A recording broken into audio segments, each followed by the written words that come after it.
శ్రీ సన్నిధి ప్రేక్షకులకు నమస్కారం అండి. మనం ఇంతవరకు ఎందరో ఆధ్యాత్మిక గురువుల్ని అలాగే సాధకుల్ని అందరినీ కలుసుకుంటూ వారి యొక్క జ్ఞానాన్ని మనం తీసుకుంటూనే ఉన్నాం. అయితే ఎక్కడైనా కూడా ప్రతి ఒక్కరు కోరుకునేది ఒకటే, జన్మ తీసుకున్న తర్వాత ఈ జీవితాన్ని పండించుకోవాలి.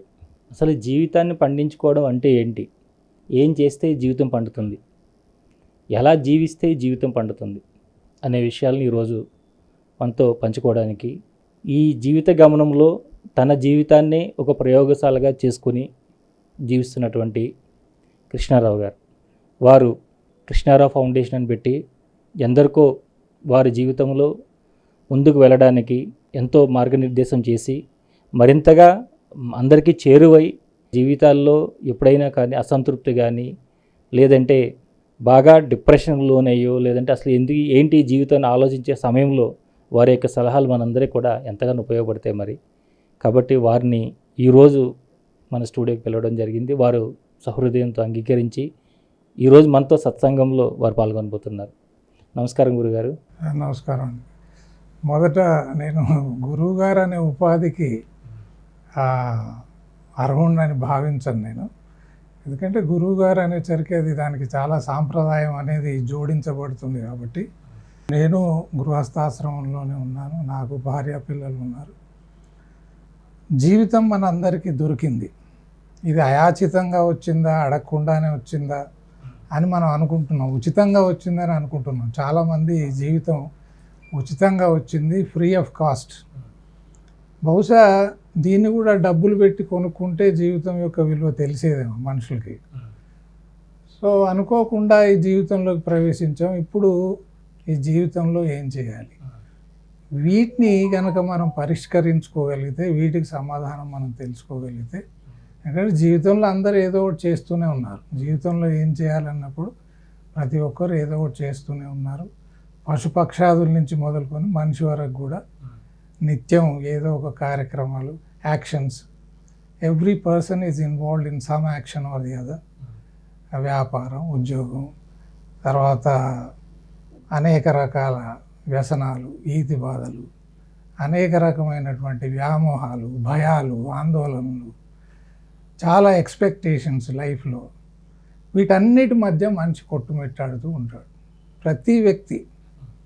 Even the so called gurus అని మనం ఎవరైతే అంటారో వాళ్ళు కూడా దీనికి అతీతులు కారు. ఎందుకంటే శరీరం ఉన్నప్పుడు శరీరం యొక్క ధర్మం అనేది ఉంటుంది. ఆ శరీరంలో వచ్చేటువంటి వాంఛలే కానివ్వండి, భయాలే కానివ్వండి, ఇవి చాలా సహజమైనటువంటి, దీనికి ఎవరు అతీతులు కారు. కాకపోతే వాటిని అర్థం చేసుకొని ఆ శరీరం ద్వారా ఉత్పన్నమయ్యేటువంటి ఈ వికారాలే అనుకోండి లేదా మంచి అనుకోండి, రెండు.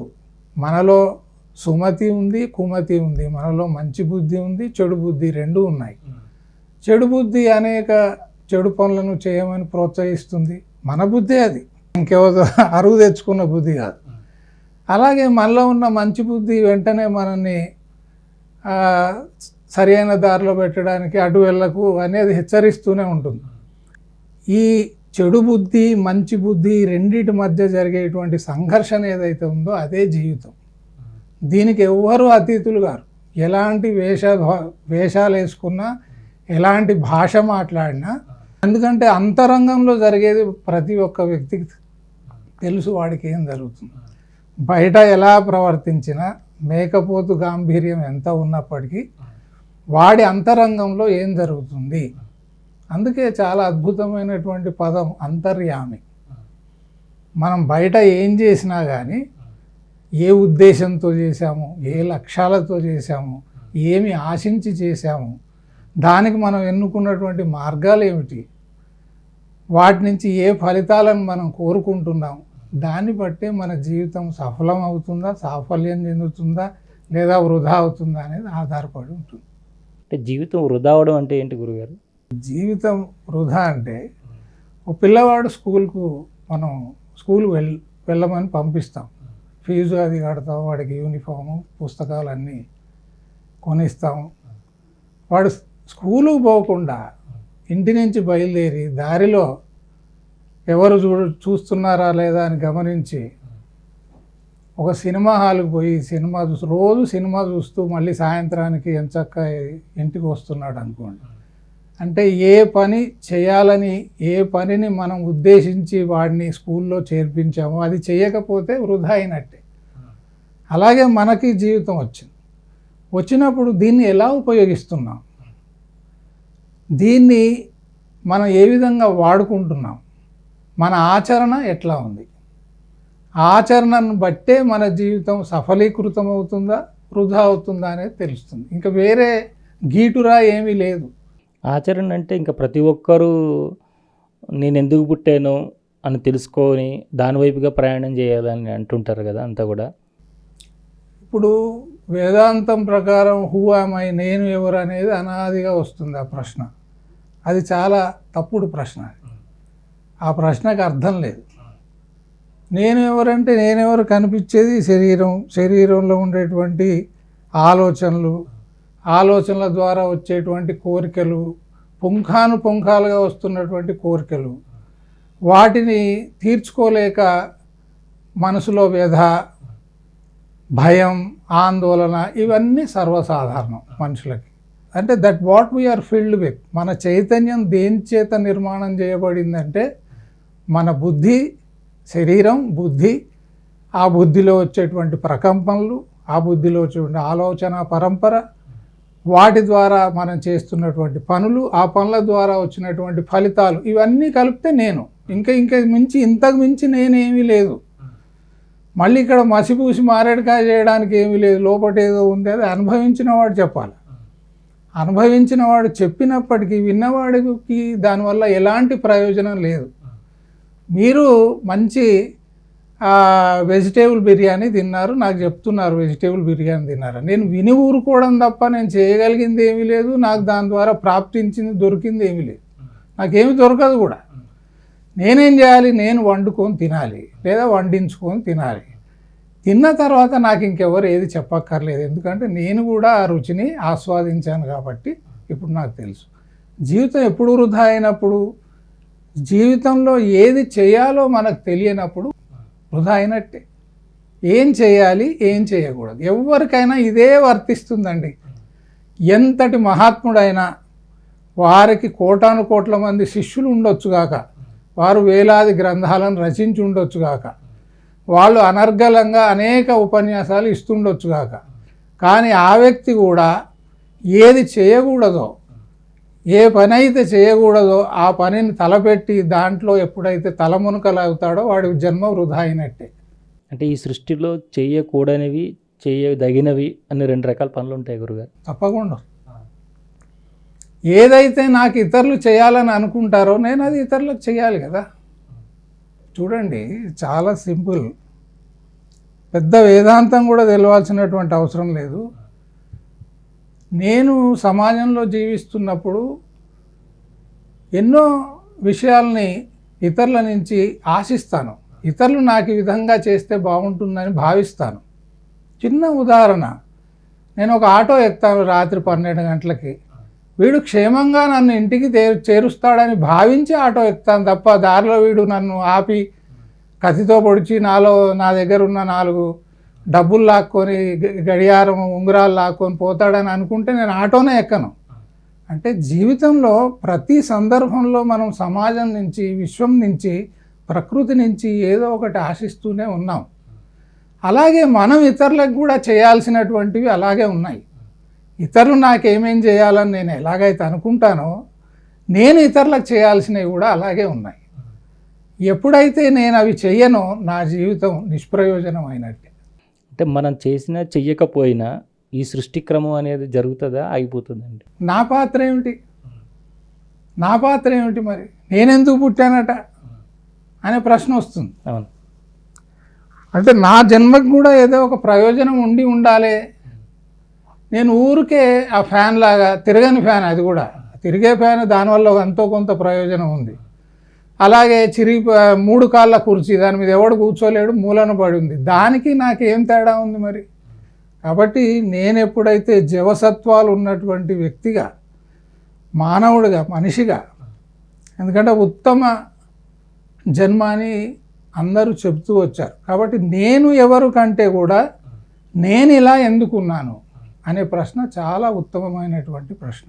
నేను ఎలా ఉన్నాను, ఇలాగే ఎందుకున్నాను అన్నప్పుడు, ఇలానే ఎందుకున్నానని ఎప్పుడైతే ప్రశ్నించుకుంటానో దాంట్లో నాలో ఉన్నటువంటి దుర్గుణాలని, నాలో ఉన్న కల్మషాన్ని, చెడుని నేను వదిలేసి ఉత్తమ వ్యక్తిగా, ఉత్తమ పౌరుడిగా, లేదా నాకిచ్చినటువంటి సమాజం నా పట్ల నాకిచ్చినటువంటి బాధ్యత ఏదైతుందో ఆ బాధ్యతను నేను సరిగ్గా నిజాయితీగా నిర్వహించడం వల్ల అదే లోకోపకారం. లోకా సమస్త సుఖినో భవంతని అనే అర్హత ఎవడికి ఉంది? తనకిచ్చినటువంటి పనిని మనసా వాచా కర్మేనా చేసిన వాడు అటెండర్ అవ్వచ్చు కాక, వాడు రోడ్లు ఊడ్చేవాడు కూడా కావచ్చు కాక. కాబట్టి సాధన చేసేవారికి సత్యం తెలిసేటువంటి అవకాశం ఎంతుందో, తనకిచ్చినటువంటి ధర్మాన్ని నిజాయితీగా నిర్వహించేటువంటి, రోడ్లు ఊడ్చేటువంటి వ్యక్తి కానీ, వాడు లాస్ట్కి పాయిఖానాలు కడిగేటువంటి వ్యక్తికి కానీ అంతే హక్కు ఉంది. ఇది ప్రత్యేకించి ఒక వర్గానికి చెందినటువంటిది కాదు. సత్యం అనేది అది సర్వసాధారణమైనటువంటిది, సార్వత్రికమైనటువంటిది, విశ్వజననీయమైనటువంటిది, సర్వత్రా వ్యాపించి ఉన్నటువంటిది, అతి సహజమైనటువంటిది. దానికి ప్రత్యేకమైన ప్రయత్నం చేయక్కర్లేదు. కావాల్సింది ఏంటి? స్పృహ. మనం స్పృహలో ఉంటే అది నిత్యం మనతోనే ఉంది, మనలోనే ఉంది, మన వెంటనే ఉంది, మనకు కనబడుతూనే ఉంటుంది, మనతో మాట్లాడుతూ ఉంటుంది, అన్నీ జరుగుతాయి. అంటే మీరు అన్నారు చెడు ఆలోచనలు, దుర్గుణాలు. అంటే అసలు ఈ చెడు ఆలోచనలు మన లోపల దుర్గుణాలు అనే ప్రవేశం ఎలా జరుగుతుందండి అవి? చూడండి, ఇది కూడా మనం పుట్టిన కుటుంబం, మనం ఎన్నుకున్న కుటుంబం కాదు అది. అక్కడ కూడా ఎన్నుకోవడానికి అవకాశం ఉంటే బహుశా అందరూ కూడా బిల్ గేట్స్ ఇంట్లోనే పుట్టేవాళ్ళేమో. మనం ఒక కుటుంబంలో జన్మించాం. అక్కడ ఉండేటువంటి పరిసరాలు, ఆ పరిసరాల్లో ఉండేటువంటి మన స్నేహాలు, పరిచయాలు, బంధువులు, బహుశా ఇదే ప్రపంచం అనుకుంటాడు. ఇవన్నీ కూడా బాల్యం నుంచే వస్తాయి.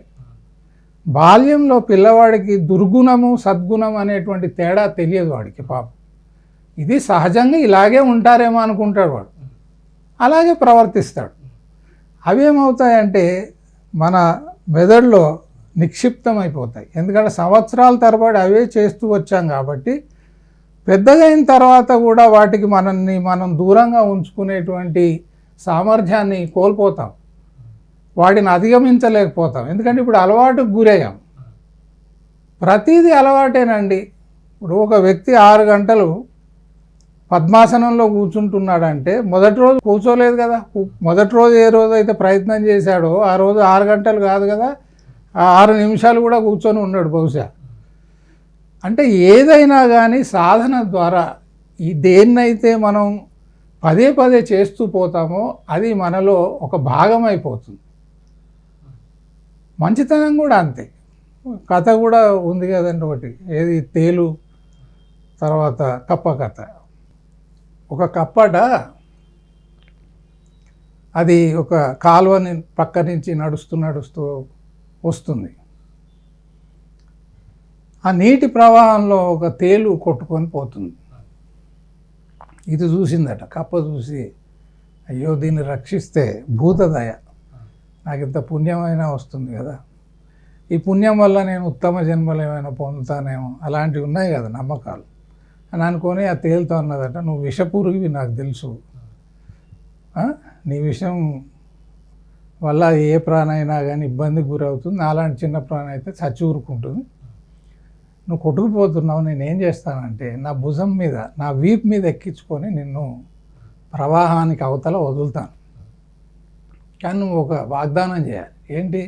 నన్ను కుట్టొద్దు, కుడితే నేను మునిగిపోతా, నువ్వు మునిగిపోతా, ఇద్దరం చేస్తాం అంటే సరే అన్నదట. అది తన భుజం మీద ఎక్కించుకుంది, తేలిని ఎక్కించుకుంది, పోతుంది. ఇక కేవలం ఒక అడుగు దూరంలో ఉందండి అంతే. ఏది? ఒడ్డు అడుగు దూరంలో ఉంది. ఇది కుట్టేసింది.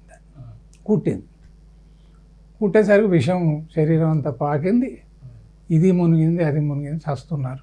నీళ్ళ మునుగుతున్నప్పుడు అడిగిందట, నీకు చెప్పాను కదా ముందే కుట్టొద్దని, ఒక్క అడుగు దూరం ఓపిక పట్టి ఉంటే నువ్వు గట్టు చేరేదానివి, ఆ తర్వాత నన్ను కుట్టినా పర్వాలేదు, కనీసం నువ్వైనా మిగిలిపోయేదాన్ని. కుట్టడం నా స్వభావం అన్నదట. మొదటి నుంచి కుట్టడం అలవాటు నాకు. మనుషులు కూడా వాళ్లకు బాల్యం నుంచి వచ్చినటువంటి అలవాట్లు ఏవైతే ఉన్నాయో వాటిని వదలలేక, కక్కలేక, మింగలేక, వాటికి బానిసలు అవ్వడం వలన ఈ దుర్గుణాలు, ఈ దుర్గుణాల వల్ల కలిగినటువంటి ఈ ఇక్కట్లు, ఈ ఈతి బాధలన్నీ కూడా కేవలం వీటన్నిటికీ మనిషే బాధ్యుడు అంతే. ఇంకెవ్వరిని బాధ్యుల్ని చేయాల్సినటువంటి అవసరం లేదు. మనిషి అనాదిగా నాటి నుంచి నేటి వరకు పడుతున్నటువంటి అన్ని బాధలకు ప్రధానమైనటువంటి కారకుడు మనిషి. ఒక మనిషి ఏం చేయగలడో మనం చూసాం. హిట్లర్ అనేటువంటి వాడు ఒక్కడు ప్రపంచ యుద్ధానికి తెరలేపాడు, నాంది పలికాడు. వాడు దాదాపు 5-6 సంవత్సరాలు మొత్తం ప్రపంచం అంతా యుద్ధంలో మునిగి తేలింది, కోటాను కోట్ల మంది చనిపోయారు. అంటే ఒకడి బుద్ధి వక్ర మార్గం పట్టడం ద్వారా, ఒకడి బుద్ధి వికటించడం ద్వారా ఎంత అనర్థం జరుగుతుందో మనం చూసాం. అదే బుద్ధి గనక అది ఆరోగ్యవంతంగా ఉంటే, if the mind remains healthy, అదేం చేస్తుందంటే అనేక మందికి ఆశ్రయాన్ని ఇస్తుంది, ఉపాధిని ఇస్తుంది, సంతోషాన్ని ఇస్తుంది. ఆ సహచర్యం అనేది చాలా అద్భుతంగా ఉంటుంది. ఆ వ్యక్తి సహచర్యంలో ప్రతిదీ కూడా పుష్పిస్తుంది, ఫలిస్తుంది, రెండు కూడా.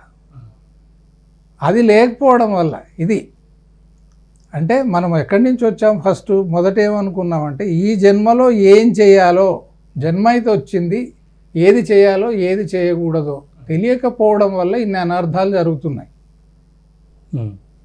రెండోది ఏమిటి, నా అలవాటుకు నేనే బానిసను, ఇంకా నేను మిమ్మల్ని ఎక్కడ రక్షిస్తాను, నా చేతుల్లో ఏమీ లేదు, నేను I'm addicted to my habit నా. ఇప్పుడు డబ్బులు ప్రోగు చేస్తూ ఉంటాడండి. ఎందుకు ప్రోగు చేశామంటే వాడికి తెలియదు. నా దగ్గరకు ఒక మిత్రుడు వచ్చాడు, నేను ఆశ్రమం పెడదాం అన్నప్పుడు, అయ్యా నా ఇంట్లో 6 కోట్ల రూపాయలు ఉన్నాయి, నల్లధనం, బయట బ్యాంకులో అక్కడ ఇక్కడ పెట్టుకోలేను, ఈ చిత్తు కాగితాలు పెట్టేటువంటి సొరుగు అది ఉంది కదా కబర్డు, దాంట్లో ఎవరికి తెలియకుండా ఉంటుంది, దాంట్లో దాచుకున్నాను అని నాకు చెప్పాడు.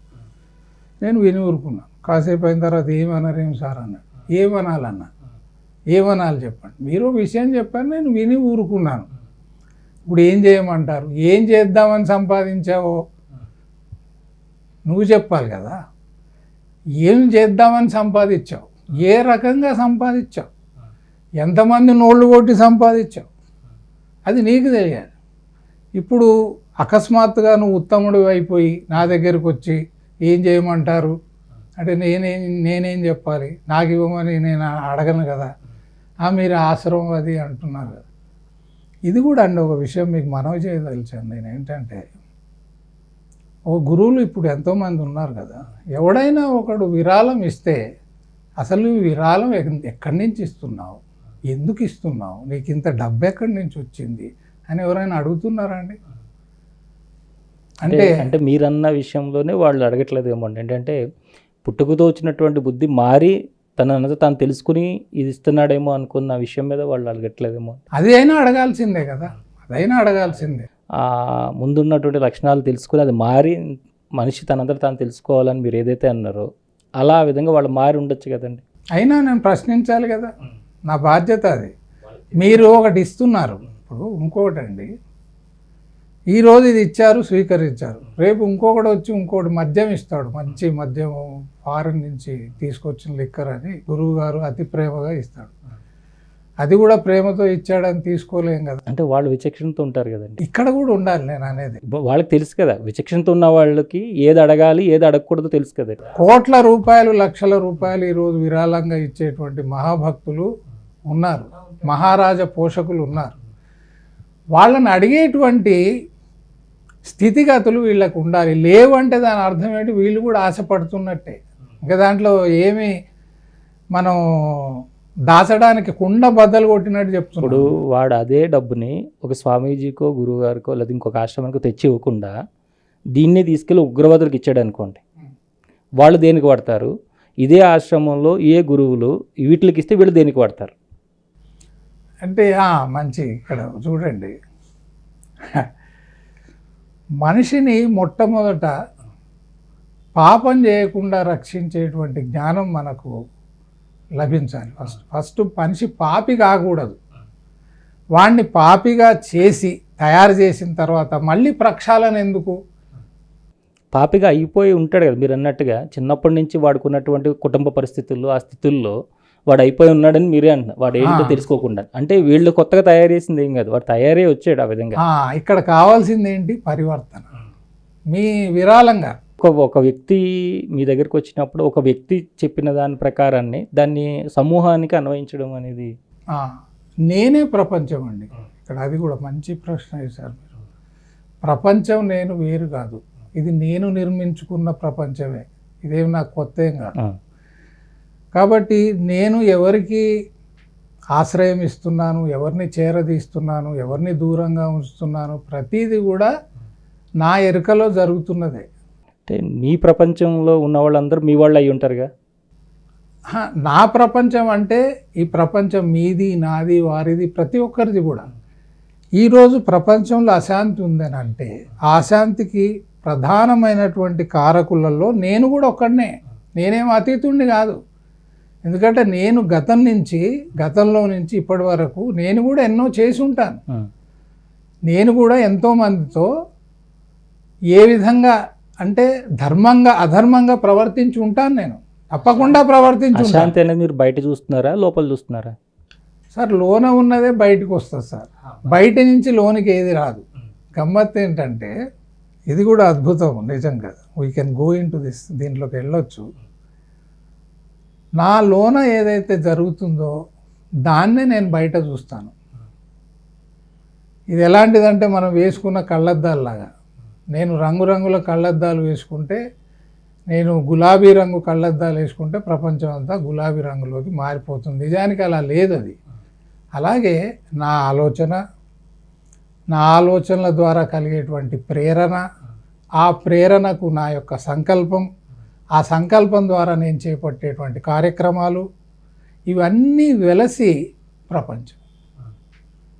అంటే ఒక పని చేసే ముందు ఇంత తతంగం జరుగుతుంది. అంటే ఆలోచనకి కూడా మనం అక్కడే దానికి ఫుల్ స్టాప్ పెట్టామనుకోండి. ఆలోచన రూపంలో ఉన్నప్పుడే దీన్ని వాయిదా వేసేద్దాం, ఇది ఇప్పుడైతే చెయ్యను, నేను సంకల్పించను, ఇక ఈ ఆలోచనకి కార్యరూపం ఇవ్వను, నేను ఇవ్వదలుచుకోలేదు అని దృఢ సంకల్పం నాలో ఉంటే అది అక్కడే ఆగిపోతుంది. అంటే ఒక ఉదాహరణ తీసుకోవచ్చు ఇక్కడ మనం. ఏంటంటే నేను ఈరోజు ఉదయమే అనుకుంటూ ఉన్నాను, రామాయణం మీద వింటూ ఉంటే దాంట్లో నాకు అనిపించింది ఏంటంటే, ఇప్పుడు రావణాసురుడు చేసినటువంటి మహా నేరం కథలాగానే తీసుకుంటున్నాను నేను దాన్ని. మళ్ళీ దీనికి వేరే ఏది అంటగట్టదు. ఆయనకు భార్య లేదా? ఆయన చక్రవర్తి, ఆయనకి ఎంతమందినైనా వివాహం చేసుకునేటువంటి యోగ్యత ఉంది. మరి సీతాదేవిని ఎందుకు చెరబట్టాలని ప్రయత్నం చేశాడు అంటే అలాంటి ఆలోచన వాడికి వచ్చింది. వచ్చినప్పుడు సరే, ప్రస్తుతానికి నా బుర్రలో కదులుతున్నటువంటి ఆలోచన ఇది, దీన్ని వాయిదా వేసి 2-3 రోజుల తర్వాత అందరితో విచారించిన తర్వాత ఇలాంటి పనిని నేను సంకల్పించవచ్చా వద్దా, నా గురువులని కానీ నా కుటుంబ సభ్యులను కానీ అందరినీ సంప్రదించిన తర్వాత దీనికి నేను కార్యరూపం ఇస్తానని అనుకుంటే అది జరిగేదే కాదేమో. అలాగే తీసుకొచ్చాడండి. సరే, ఏదో తొందరపడి క్షణికావేశంలో తీసుకొచ్చాడు. వచ్చిన తర్వాత కూడా మొత్తం కుల వినాశనాన్ని ఆపడానికి ఆయనకి అవకాశం ఉండేది. ఎలా ఉంది? పోయి, అయ్యా ఏదో తప్పు అయిపోయింది, నువ్వు మహాత్ముడివి, నీ గుణం నాకు తెలుసు, విన్నాను, కాబట్టి నా తమ్ముడిని ఎలా చేరదీసావు విభీషణుని, నన్ను కూడా ఇది తప్పుగా భావించి నా తప్పును మీరు క్షమించండి అని అంటే కూడా అక్కడ మొత్తం కుల వినాశనం జరగకుండా ఉండేది. అంటే మనిషికి తన తప్పును తెలుసుకునే అవకాశం ఉంది. తప్పు చేస్తున్నప్పుడు కొంత విరామం ఇచ్చి కొంతసేపు నిరీక్షిస్తే ఆ తప్పును ఆపేటువంటి శక్తి కూడా ఉంది. అలా జరుగుతుందా అండి సమాజంలో? మీరు చెప్పండి. అనుకున్నదే తడవుగా చేసేస్తున్నారు అంతే. ఇప్పుడు వచ్చింది ఆలోచన, వెంటనే దానికి రూపాన్ని ఇవ్వడం, తర్వాత ఫలితాల తర్వాత సంగతి అప్పుడు చూసుకుందాం. కాబట్టి నేను అనుకోవడం ఏంటంటే ఎవ్రీబడి నీడ్స్ ఎ మెంటర్. ప్రతి ఒక్కరికి కూడా ఒక మంచి సలహాదారుడు అనేటువంటి వ్యక్తి మెంటర్ అంటాం. వాడు అవసరం. వాడు గురువా, మన కుటుంబ సభ్యుడా, సమాజంలో ఒక పౌరుడా, ఎవరైనా కావచ్చు. ఆ యోగ్యత ఉన్న వాళ్ళు ఎవరైనా సరే ఈ తప్పులు జరగకుండా వ్యక్తులను నివారించగలిగితే సమాజం ఎంత అద్భుతంగా ఉంటుంది. అసలు మనం ఏం చేస్తున్నామంటే తప్పు జరిగేదాకా చూసి అప్పుడు దాన్ని సరిదిద్దే ప్రయత్నం చేస్తాం. అంటే చేతులు కాలాక ఆకులు పట్టుకున్నట్టు, అది చాలా కష్టం. అంటే అవతల వాడు బుర్రలో మెదిలే ఆలోచనలు ఏంటి అనేది వీళ్ళు పసిగట్టలేరు కదా. అంటే ఒక వ్యక్తి, ఇది కూడా చూడండి, కుటుంబంలో ఒక సభ్యుడిగా ఉన్నాడు ప్రతి ఒక్కడు కూడా. కేవలం ఆ విరక్తులు తప్ప, ఎవరైతే సమాజం నుంచి దూరంగా వెళ్ళిపోయి విరక్తులై జీవిస్తున్నారో వాళ్ళు తప్ప అత్యధిక సంఖ్యాకులు గృహస్థులే. గృహస్థుల్లో ఉండేటువంటి ప్రతి వ్యక్తి ఏం చేస్తున్నాడు అనేటువంటిది అంతో కొంత ఆ కుటుంబ సభ్యులకి తెలుస్తుందండి. వీడు ఏం చేస్తున్నాడు, వాడి కదలికలు ఏంటి తెలుస్తాయి, తెలియకుండా ఉండవు. అప్పుడు అంటే ఇందాక మనం పిల్లవాడి ఉదాహరణ తీసుకున్నప్పుడు స్కూలుకు పంపించడమే కాదు, తండ్రి అప్పుడప్పుడు స్కూలుకు వెళ్ళి విచారించాలి, నా అబ్బాయి ఎలా చదువుతున్నాడు, రోజు వస్తున్నాడా లేదా, వీడు ఏమైనా అల్లరి చిల్లరి పనులు చేస్తున్నాడా, నేనైతే ఫీజు కట్టేశాను, బస్సు అరేంజ్ చేశాను, రోజు పోతూనే ఉంటాడులే అనుకుంటే ఎలాగండి. కాబట్టి ప్రతి వ్యక్తి పైన ఒక పర్యవేక్షణ అనేది ఉండాలి, ఒక అజమాయిషి అనేది ఉండాలి. అందుకే మనం పాత రోజుల్లో చూస్తే ప్రతి మహారాజు చక్రవర్తుల దగ్గర కూడా అక్కడ ఒక గురువులు ఉన్నారు, అక్కడ ఒక గురువు ఉన్నాడు. ఆ గురువు అవసరానికి తగ్గట్టుగా సందర్భానుసారంగా సరైనటువంటి సలహాలు ఇవ్వడం, వారి నుంచి ఆ వ్యక్తి నేరాలు చేయకుండా ఉండడం. ఎందుకంటే అహంకారం తలకెక్కుతుంది మనిషికి. డబ్బు, హోదా, అంతస్తు, అధికారం ఇవి వచ్చినప్పుడు తెలియకుండానే వాడికి ఎక్కడ లేని పొగరు, అహంకారం అనేది ఆవహిస్తుంది. నన్ను మించిన వాళ్ళు లేడని అనుకుంటాడు. ఉంది కదా, ధనం ఎక్కిన మదం ఎక్కును, మదం ఎక్కిన మత్సరము అని అన్నారు. కాబట్టి నేను in one of my videos also I said the same thing. I said that everybody needs a mentor. ప్రతి ఒక్కరికి కూడా ఒక సలహాదారుడు కావాలి. మీరు అడిగారు అనుకోండి, మీకు కూడా, అంటే నేను అతీతుడిని ఏం కాదు, నాకు కూడా సలహాదారుడు కావాల్సిందే. నన్ను కూడా నడిపించేటువంటి సలహాదారులు బహువచనంలో కూడా అవసరం. అది ఏ వ్యక్తి కూడా నాకు అన్నీ తెలుసు, నేను అన్నిటికీ అతీతుణ్ణి అనుకోవడం అదొక రకమైన అహంకారం. I'm proud of not being proud అన్నాడట వెనకటికి ఒక ఆయన. నాకు గర్వం లేదనే గర్వం ఉందని. అలా life is very simple sir, చాలా సామాన్యం జీవితం. ప్రతిదీ మనిషికి అందుబాటులో ఉంది, చెంతనే ఉంది. మన శరీరం యొక్క నీడ ఎలా ఉందో సత్యం కూడా మన వెన్నంటే ఉంది, మన ఇంటనే ఉంది, మన వంటనే ఉంది, మన ఇంట్లోనే ఉంది, మన శరీరంలోనే ఉంది. దాని గురించి ఒక ప్రత్యేకమైన సాధన అవసరం లేదు. ఇదే ప్రశ్న వేసుకోవాలి, నేను ఇలా ఎందుకున్నాను, నేనెవరు కాదు, నేనెవరు అనేది చాలా అస్పష్టమైనటువంటి ప్రశ్న.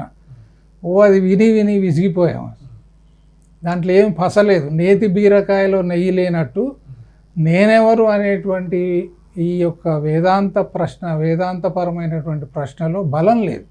నేను ఇలా ఎందుకున్నాను అన్నప్పుడు మార్పుకు అవకాశం ఉంది అక్కడ.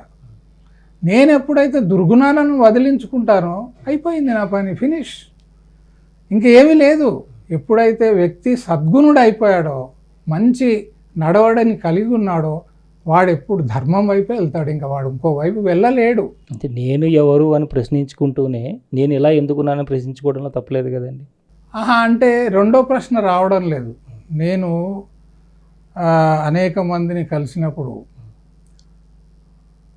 పుస్తకం, సాహిత్యం అనేది, సాహిత్యం మనిషి మీద దుష్ప్రభావాన్ని చూపగలదు లేదా సత్ఫలితాలను ఇవ్వగలదు, రెండూ కూడా చేస్తుంది. రెండో ప్రశ్న రావడం లేదు మనుషులకి. ఓహో, ఫలానా అంతటి మహర్షి నేనెవరు అని ప్రశ్నించుకొని మారిపోయి ఉత్తముడై చాలా స్థితప్రజ్ఞుడు అయిపోయాడట కదా, కాబట్టి మనం ఇదే ప్రశ్న వేసుకోవాలి. ఏముంది, ఇప్పుడు నేనే అడుగుతున్నాను మిమ్మల్ని, ఎవరు మళ్ళీ పుస్తకాన్ని ఆశ్రయించాలి. పుస్తకం ఏం చెప్తుంది? నువ్వు ఫలానా ఫలానా. అది నమ్మడం, విశ్వసించడం తప్ప అనుభవం ఎక్కడిది? అనుభవశూన్యమైనటువంటి జ్ఞానం వ్యర్థం, ఆచరణకు పనికిరానటువంటి జ్ఞానం వ్యర్థం. కేవలం పాండిత్య వైభవం తప్ప, కేవలం పాండిత్యం, నాకు ఇలా తెలుసు అలా తెలుసు అని చెప్పుకోవడానికి తప్ప దేనికి పనికిరాదు. అంటే మీరు ఇంతకుముందు అన్నారు ఆశ్రమం పెట్టాలి ఎలా అని. అసలు అంటే మీరు ముందు ఏం చేస్తూ ఉండేవారు? ఈ ఆశ్రమం పెట్టాలి, ఈ వైరాగ్యము అంటే అసలు మీరు అన్నటువంటి నేను ఇలా ఎందుకున్నాననే ప్రశ్న మీ లోపల ఎప్పుడు ఉద్భవించిందండి? సార్, ఇప్పుడు మనం అందరం దెబ్బలు తిన్న వాళ్ళమే. పిచ్చివాడి చేతిలో రాయి ఎవరికి తగులుతుందో తెలియదు. అలాగే సమాజం చాలా సుసంపన్నంగా ఉంది, బాగుంది, ఆరోగ్యకరంగా ఉంది అనుకోవడం హాస్యాస్పదం. దానికి మించిన భ్రమ ఇంకొకటి లేదు. It's a bad world, 100% it's a bad world, there is no doubt about it. ఎవరు చేశారు? మనిషి ప్రమేయం వల్ల ఇది బ్యాడ్ అయింది. దీనికి సహజ స్వరూపం ఇది కాదు. ఇది ఎలాంటిదంటే, ఉదాహరణకి గంగానది ఎక్కడైతే పుడుతుందో, ఉద్భవిస్తుందో, ఆవిర్భవిస్తుందో అతి పవిత్రమైనటువంటి జలాలు అవి ప్రవహిస్తూ అనేక వందల వేల కిలోమీటర్లు ప్రయాణిస్తున్నటువంటి క్రమంలో కలుషితం చేయబడ్డాయి. ఎవరి ద్వారా?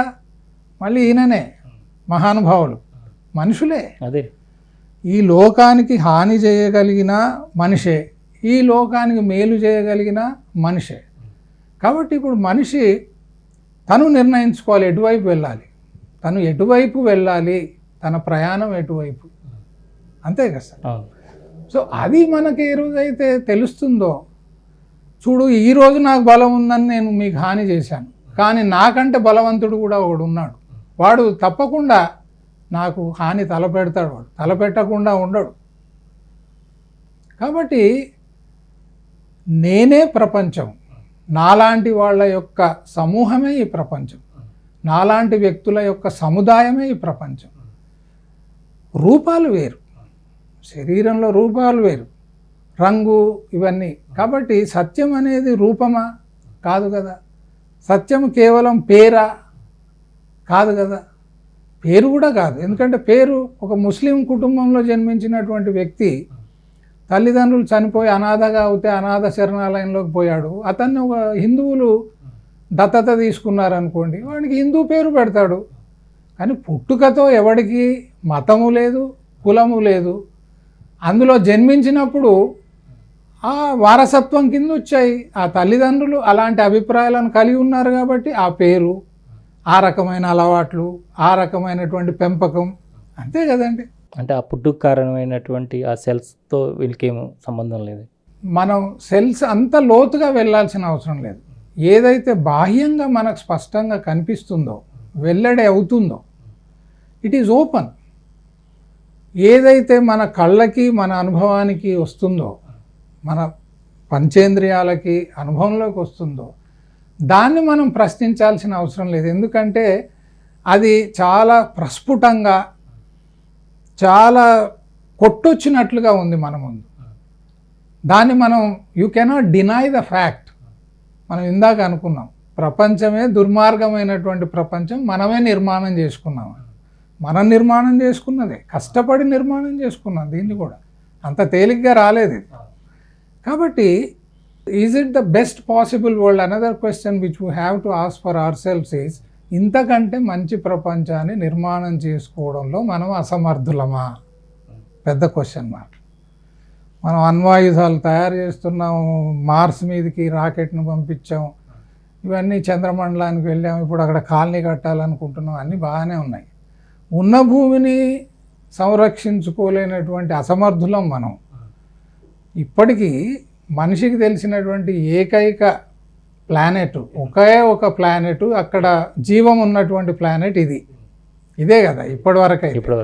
మానవ మేధస్సుకు ఇది తప్ప ఇంకేదైనా ఉందా అండి? ఈ ప్లానెట్ కాకుండా ఫలానా చోట మనుషులు ఉన్నారట, నాగరికత ఉందట, వ్యవసాయం ఉందట అని ఎక్కడని తెలిసిందా? తెలియలేదు కదా. సో మన మీద ఉన్న గురుతరమైనటువంటి బాధ్యత ఏంటి? ఉన్నదాన్ని ఫస్ట్ రక్షించుకోవాలి. దీన్ని రక్షించుకోవాలి. ఇదే కదా విజ్ఞత అంటే. నిజానికి విఘ్నుడు ఎవడు? భగవంతుణ్ణి వెతకాల్సిన పని లేదు ఫస్ట్. తర్వాత ఫస్ట్ ఉన్నదాన్ని అయితే రక్షించుకో. ఉన్నదాన్ని రక్షించుకుంటూ దీనికి కారణభూతమైనటువంటిది ఏదైనా ఉందా అని అడగడంలో అర్థం ఉంది. దీనికే గతి లేదు. దీన్ని ఇష్టం వచ్చినట్టుగా మనం ఉపయోగిస్తున్నాం. చూడండి, అవునా కదా? నదులను కలుషితం చేశాం, హిమపాతాలను ధ్వంసం చేసేసాం, అడవులను విచక్షణారహితంగా నరికేశాం, గ్లోబల్ వార్మింగ్ జరుగుతూనే ఉంది, వర్షాలు అకాల వర్షాలు లేకపోతే లేవు వర్షాలు, అతివృష్టి అనావృష్టి ఇవన్నీ కూడా మానవ తప్పిదాల వల్ల జరుగుతుంది. ఒకటి. రెండవది,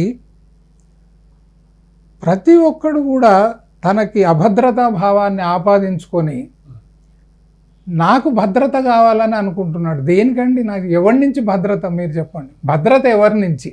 రెండవది ఏంటి? భద్రత ఎక్కడుంది? బ్యాంక్ అకౌంట్లో, క్రెడిట్ కార్డు, డెబిట్ కార్డులో భద్రత ఉంది అనుకునేటువంటి రోజులు వచ్చేసాయి.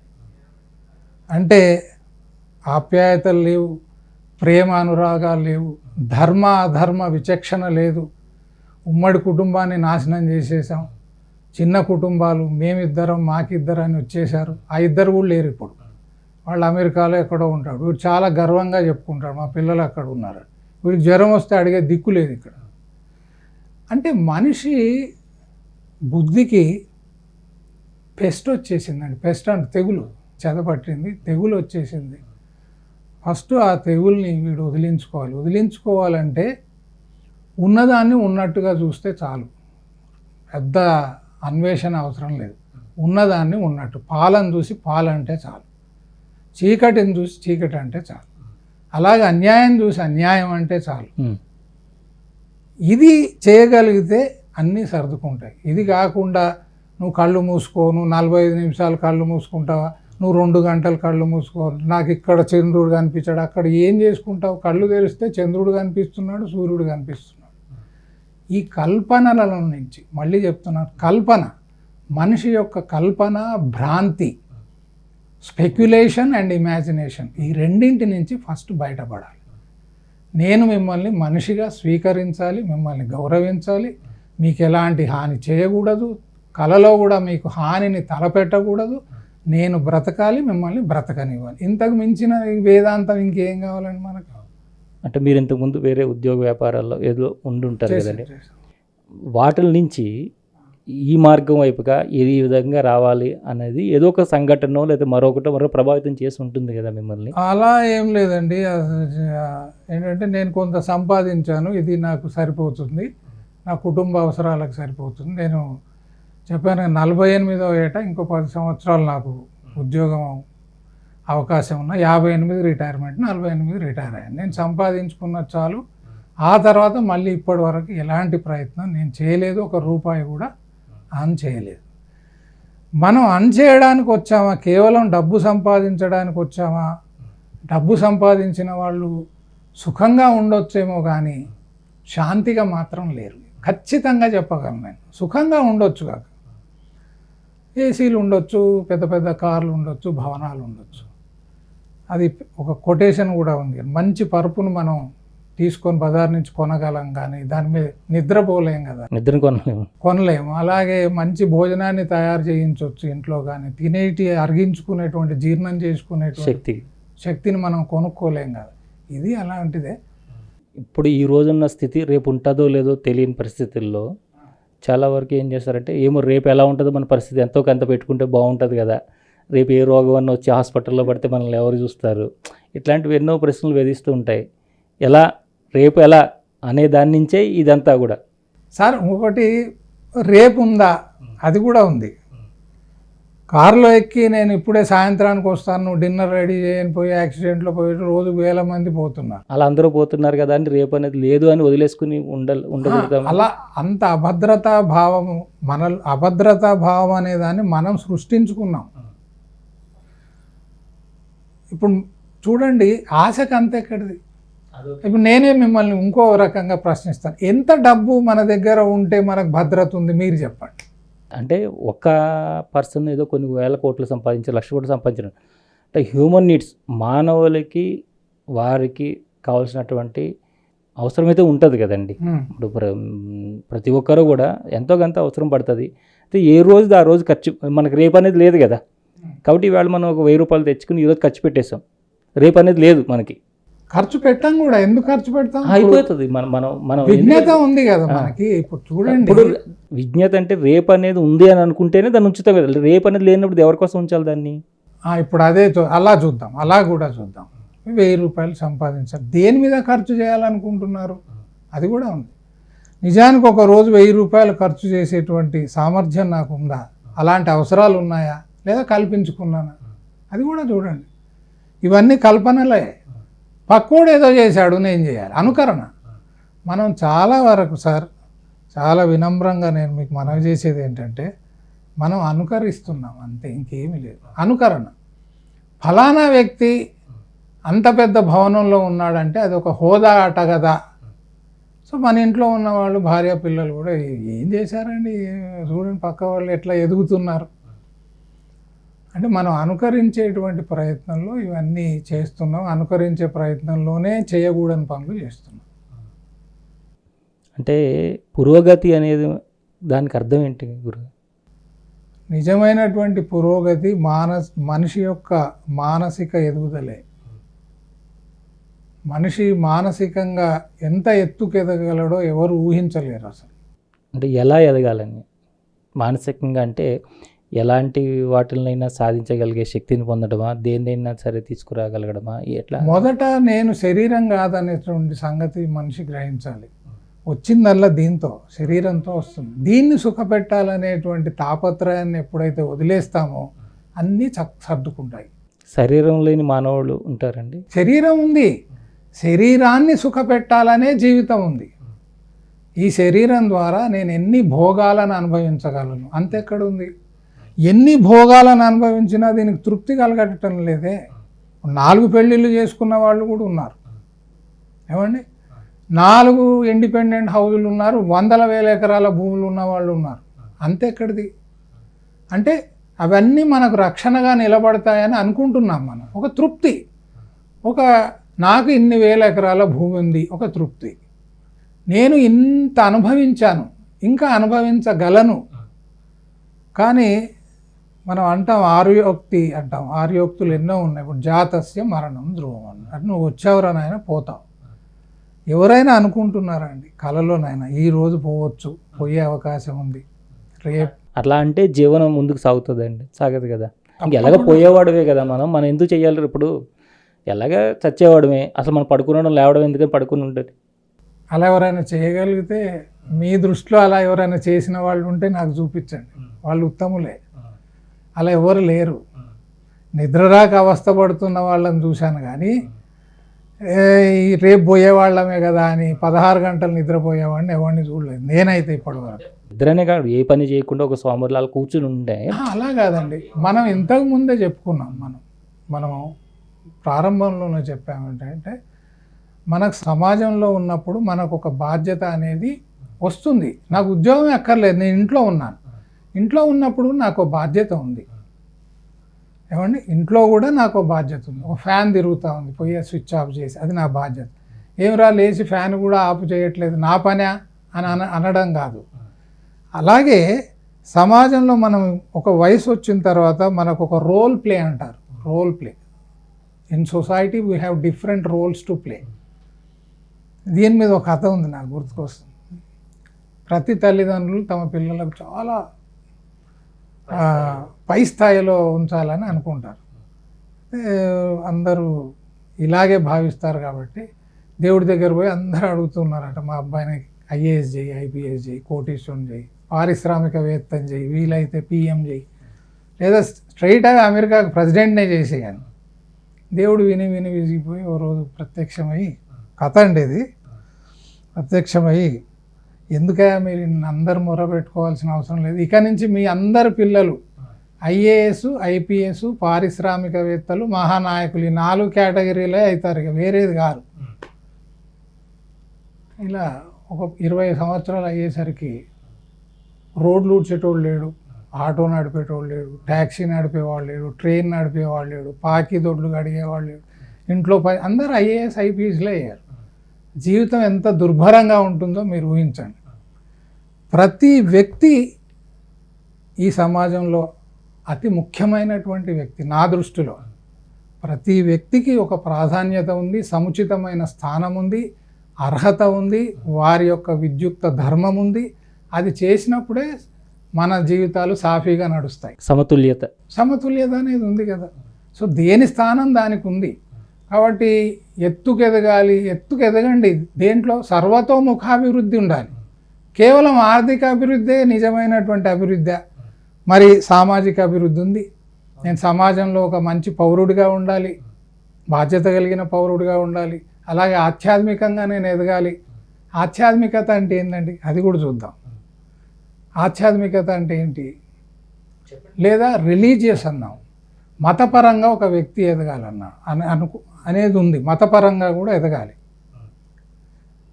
మతపరంగా ఎదగాలంటే ఉండాల్సినటువంటి లక్షణాలు రెండే లక్షణాలు ఉన్నాయి. ఒకటి, దేవుడు అంతటా ఉన్నాడు అనేటువంటి విషయాన్ని వాడు అంగీకరించాలి ఫస్ట్. ఎక్కడుందండి? మనుషులే కనుక దేవుడు కణకణంలో ఉన్నాడని నిజంగా అంగీకరిస్తే ఇలా ఉండేదా ప్రపంచం? యుగాలుగా మనం చూస్తున్నాం. దేవుడు ప్రత్యక్షమైనటువంటి వ్యక్తే వాడు దుర్మార్గాలు చేస్తున్నాడు. చూసినోడు, చూడనోని సంగతి పక్కన పెట్టండి. అవును కదా. ఇప్పుడు ఉదాహరణ కథలే మళ్ళీ తీసుకుంటే, కంసుడు అనుకోండి, రావణుడు ఉన్నారండి ఎంతోమంది. ఇప్పుడు రావణుడు స్వయాన శివుణ్ణి చూశాడు, మెప్పించాడు, వరాలు పొందాడు. మరి ఇన్ని ఘోరమైనటువంటి పనులు ఎలా చేసే? వాడిలో పాప భీతి లేదు. ఈరోజు సమాజంలో పాప భీతి అనేది లేదు. Fear of sin. మనిషికి ఒక పాపం చేయాలంటే గజగజ వనకాలి వాడు. ఎక్కడ పాపుల్లాగా తయారు చేసి మళ్ళీ ఆ పాప ప్రక్షాళన అని చెప్పేసి వీళ్ళు చేస్తున్నారు అనే కోణం కూడా మీరు తీసుకొచ్చారు. తప్పకుండా ఉంది అది. చూడండి, వెనకటికి వాడు పోయి గంగలో మునిగితే పాపాలు పోతాయి. అటు గంగలో మునగడానికి పోతే ఆల్రెడీ అక్కడ ఎన్నో చేపలు కప్పలు ఉన్నాయి, ముందే ఉన్నాయి. అవి యుగాలుగా అక్కడ సంసారం చేస్తున్నాయి. మరి వాటికి ఏమి పాపము ఏమి అంటలేదా? మోక్షం వచ్చేసిందా? రెండు విషయాలు మనం చెప్పాం, కల్పన, భ్రాంతి. ఈ రెండు వదిలేయాలి ఫస్ట్. స్పెక్యులేషన్, ఇమాజినేషన్, ఈ రెండు వదిలేసి చూడండి. క్షణకాలంలో మీరేంటో తెలిసిపోతుంది. సమయమే అవసరం లేదు. ఇంకా భ్రాంతి లేదు, భయం లేదు. భ్రాంతి లేదు, పాప భీతి ఉంది కాబట్టి చెడు చేయనప్పుడు నాకు భయమే లేదు. ఎవరితో భయపడాలి నేను? ఇంకా మీరు చెప్పండి, ఎవరితో భయపడాలి? ఎవడు భయపడతాడు దేవుడు అంటే? తప్పు చేసిన వాడే ఎక్కువ భయపడతాడు. తన ద్వారా తప్పు జరగకుండా ఉండాలని కూడా. తప్పు చేయకుండా ఉండడానికి ఆయన ఎందుకండి? మళ్ళీ ఇంకోరు XYZ అవసరం లేదు. నా స్వభావమే అది. ఇప్పుడు నా స్వభావమే అది. అవును. ఆ చెట్టు ఉందండి, ఎవరైనా చూస్తున్నారా అని వీయట్లేదు. అది చూసినా చూడకపోయినా అది వీస్తూనే ఉంది, గాలిని ఇస్తూనే ఉంది. అది దాని స్వభావం అది. అలాగే మనిషి స్వభావం కూడా ఎప్పుడైతే పవిత్ర రూపధారణ అంటాను చూడండి, నిజంగా వీడు ఎప్పుడైతే పవిత్రుడు అయిపోతాడు. పవిత్రుడు అయ్యేదంటే మళ్ళీ ఏదో తాయెత్తు కట్టడం ఇది కాదు పవిత్రుడు అంటే. పవిత్రుడు అంటే వీడి ఆలోచనలు కల్మషం లేకుండా ఉన్నాయి, వీడు చేసేటువంటి పనులు అంతో కొంతో సమాజానికి ప్రపంచానికి మేలు కలిగించే పనులే తప్ప కీడు కలిగించే పనులు దాంట్లో లేవు. అయిపోయింది, మోక్షం అయిపోయింది. ఇంకేం వాడికి బంధనమే లేదు. అక్కడ తనను తాను బంధించుకోలే. ఎక్కడ బంధించుకున్నాడండి మనిషి? స్వీయ రక్షణ అనేటువంటి ముసుగులో అన్ని నేరాలు చేస్తున్నాడు. వాడు చెయ్యని నేరం లేదు, పాపం లేదు. స్వీయ రక్షణ. మీరు అన్నారు చూడండి, రేపెలాగో అంటే ఒకడికి 1000 రూపాయలతో రేపెలాగో అని 1000 రూపాయలు దాస్తే ఇంకోడు 100 కోట్లు దాస్తున్నాడు, ఒకడు 10 లక్షల కోట్లు దాచేస్తున్నాడు రేపెలాగో అని. మరి ఇది మనం కూడా అదే చేద్దామా? కాబట్టి ఈ పాత విధానాలకి, ఈ పాత బుర్రకి, పాత ఆలోచనలకి, ఈ భ్రాంతికి, ఈ రకరకాల ఊహలకి మనం స్వస్తి పలికి స్వస్తి, ఇంకా లేదు. మీరు ఎవరిని ఆశ్రయించాల్సిన అవసరం లేదు. మీరెవరినైతే ఆశ్రయిస్తున్నారో ఆ వ్యక్తిలో ఉన్నదే మీలో ఉంది. మీకు ఆ వ్యక్తికి ఏం తేడా లేదు. పై మెరుగులు చూసి భ్రమపడాల్సినటువంటి అవసరం లేదు. అంటే ఒక టీచర్ అవసరం లేదంట. మనం మెంటర్ అన్నాం, మెంటర్ అని అన్నాం. మనం ప్రతి ఒక్కరికి కూడా ఒక ఉత్తముడు ఎవరైనా మెంటర్ అంటే ఆ మెంటర్ అనేది కూడా మనకు ఆశ్రయం ఇచ్చేదే అని మనం ఎన్నుకోవాలి. మనం ఇక్కడ తేడా ఏముందంటే ఆచితూచి ఎన్నుకుంటాం. మనం మెంటర్ని పరిశీలించి పరీక్షించి నెమ్మదిగా ఓపికగా ఎన్నుకునేవాడు మెంటర్. గురువునన్ను అలాగే ఎన్నుకుంటారు కదా. గురువును చూసి పాదాక్రాంతులు అయ్యే వాళ్ళే ఎక్కువ మంది ఉన్నారు. అది వాళ్ళ ఇప్పుడు ఒక రాజు ఒక మెంటర్ ఒక గురువుగా పెట్టుకున్నారు. ఆయనకి పాదాభివందనం చేయడంలో తప్ప అర్హతను చూసి పెట్టుకున్నారు. దయచేసి అవును, వీరి స్థాయిలో వారికి అర్హత ఉందని వీరు భావించి ఉండొచ్చు. అంతే, భావన కాదు. భావన ఏముందండి? గుర్రాన్ని చూసి గాడిద అనుకున్న భావన అంటారు, దాని ఏముంది? అది కాదు, భావన కాదు. భావన అనేదే తప్పు, భావన కాదు, యథార్థం. అంటే అర్హతలు అంటే మీ దృష్టిలో ఉండే అర్హతలు వేరే ఉండొచ్చు. ఏమీ లేవు ఇక్కడ. చూడు, ఒకటే అర్హత, స్వచ్ఛత. వేరే అర్హత ఏమీ లేవు. వాడు పిహెచ్డీలు చేయాల్సిన అవసరం లేదు. స్వచ్ఛత అంతే. స్వచ్ఛంగా ఉన్నాడా లేదా? వాడి చరిత్ర తీసుకోండి. మీరు చరిత్ర తీసుకుంటే వాడి స్వచ్ఛత మీకు తెలిసిపోతుంది. ఎలా తెలుస్తుందండి? అంటే ప్రతి ఒక్కరూ సగం జీవితం మామూలుగానే గడపవలసి మీరు అన్నట్టుగా కుటుంబాలతో, పిల్లలతో, లేదంటే వారి యొక్క దాంట్లోనే ఉంటుంది. అప్పుడు ఎన్నో రకాలుగా ఎన్నో చేసి ఉండొచ్చు. ఆ తర్వాత వారిలో పరివర్తన వచ్చి ఉండొచ్చు, స్వచ్ఛంగా మారి ఉండొచ్చు. ఇప్పుడు జీవిత చరిత్రను తీసుకున్నప్పుడు ప్రతి దానిలోనూ కూడా ఇదే ఉంటుంది కదండి. ఎలాగైనా రిమార్క్స్ అనేది ఉంటుంది కదా. గతానికి మనం ప్రాధాన్యత ఇవ్వకుండా వర్తమానికి ప్రాధాన్యత ఇవ్వాలి. వర్తమానానికి we have to die to the past completely. Can you die to the past? గతాన్ని వదిలేసాం, ఎందుకంటే దాన్ని మీరు ఏమీ చేయలేరు. ఇంకా గతాన్ని మీరు ఏమీ చేసుకోలేరు. అదేనండి. మరి అలాంటప్పుడు మనం ఒకరిని ఎన్నుకున్నప్పుడు అతని చరిత్ర తీసుకోండి అని మీరు ఎట్లా అంటున్నారు? అదే అంటున్నాను. గతం నుంచి వర్తమానం వరకు చరిత్ర అంటే పుట్టుక నుంచి అని కాదు. బాల్యంలో ఏదో చేసి ఉంటాడు, యవ్వనంలో తప్పులు ఉండి ఉండొచ్చు, ఏదైనా చేసి ఉండొచ్చు. కానీ ఒక దీర్ఘకాలంగా ఆ వ్యక్తి యొక్క శీలము, క్యారెక్టర్ ఏ విధంగా క్షణంలో మారచ్చు. అసలు క్షణం కూడా పట్టదు ఒక మనిషి మారాలంటేనని మనం ఇంతకుముందు మాట్లాడుకున్నాం. అవును. అలాంటప్పుడు ఇంకా ఏం తీసుకోవాలి ఆయన చరిత్రను? మనం పతనానికి అందరికీ సమాన అర్హతలు ఉన్నాయి, అవకాశాలు ఉన్నాయి, ఈక్వల్ ఆపర్చునిటీస్ పతనం చెందడానికి. అలాగే పైకి ఎగబ్రాకడానికి, ఉచ్చస్థితికి వెళ్ళడానికి కూడా అందరికీ అంతే అవకాశాలు ఉన్నాయి. రీతి ఏదైనది కాదండి, నాకు దారి చూపించగలడు ఈయన అని పూర్తి నమ్మకం ఉన్నప్పుడు వాటిని గురువుగా స్వీకరించడం. నమ్మకానికి విలువ లేదండి. నమ్మకాన్ని ఊరికేనే కొట్టిపాడేస్తాను నేను. నమ్మకానికి విలువ లేదు. నమ్మకానికి ఎంత విలువ ఉందో అపనమ్మకానికి కూడా అంతే. నమ్మకానికి విలువ లేకపోతే అంటే నేను మంచి లక్షణాలతో ఉండాలి, లేదు మంచి లక్షణాలతో ఉండకూడదు, ఇవన్నీ కూడా ఒక నమ్మకం. ఇప్పుడు ఏదైతే ఇది ఇది లక్షణం కాదు, ఇది మంచి లక్షణం కాదు, ఇది దురాలోచన, ఇదన్నీ ఏంటంటే ఇవన్నీ కూడా దురాలోచన, మంచి ఆలోచన అని దేని మీద మనం అదే మనం చెప్పుకున్నాం. అది నా బుద్ధి, ఆ బుద్ధికి ఉండేటువంటి అలవాట్లు, ఆ అలవాట్లను నేను ఎప్పుడు ప్రశ్నించకపోవడం వల్ల అవే నిజం అనుకొని నేను అలా బతుకుతూ వచ్చా, అంతే తప్ప. ఇప్పుడు మరొక కథ ఉందండి అర్థం కావడానికి. రత్నాకరుడు అని ఒక ఆయన ఉన్నాడు, వాల్మీకి అయ్యాడు అని కథ. వాడు దారిదోపిళ్ళు చేసినన్ని రోజులు, హత్యలు చేసినన్ని రోజులు వాడికి తెలియదు అది తప్పని. అంతే కదా. ఇది కూడా ఒక వృత్తి అనుకున్నాడు, చోర వృత్తి. అదో దానికో మంచి పేరు, చోర వృత్తి. ఆ దాంట్లో భాగంగా చేసుకుంటున్నాను అనుకున్నాడు. కానీ ఏ రోజైతే వాడికి తెలిసిందో, జ్ఞానం ఏ రోజైతే వచ్చిందో, ఓహో ఇది చేయదగ్గది కాదు. అంటే స్వేచ్ఛ స్వతంత్రాలు లేని జీవితము మానవ జీవితము మీరు చెప్పే దాని ప్రకారం. ఎందుకంటే ఇప్పుడు ఈ సృష్టిలో పశుపక్షాదులకి దేనికి కూడా నువ్వు ఇది చెయ్యాలి, నువ్వు ఇది చేయకూడదు, ఇది మంచిది, ఇది చెడ్డది, ఇట్లాంటివి ఏమి వాటికి ఏమి లేవు కదండి. ఈ మానవుడికి ఎందుకు? మనిషిలో 3 లక్షణాలు ఉన్నాయండి. మనుషులు పశువుల్లాగా, వీడు మృతుడే, ఈజ్ ఎ మార్టల్, చనిపోతాడు. పశువులు చనిపోతే మనం చనిపోతాం. రెండవది యానిమాలిటీ. ప్రతి మనిషిలో ఒక మృగం ఉంది, మనిషిలో.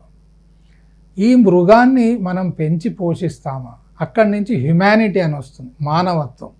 మృగం నుంచి మానవత్వం వైపు వెళ్తామా, మృగంగానే మిగిలిపోతామా అనేది అది ఆ వ్యక్తికి పూర్తి స్వేచ్ఛ ఉంది, వాడిష్టం.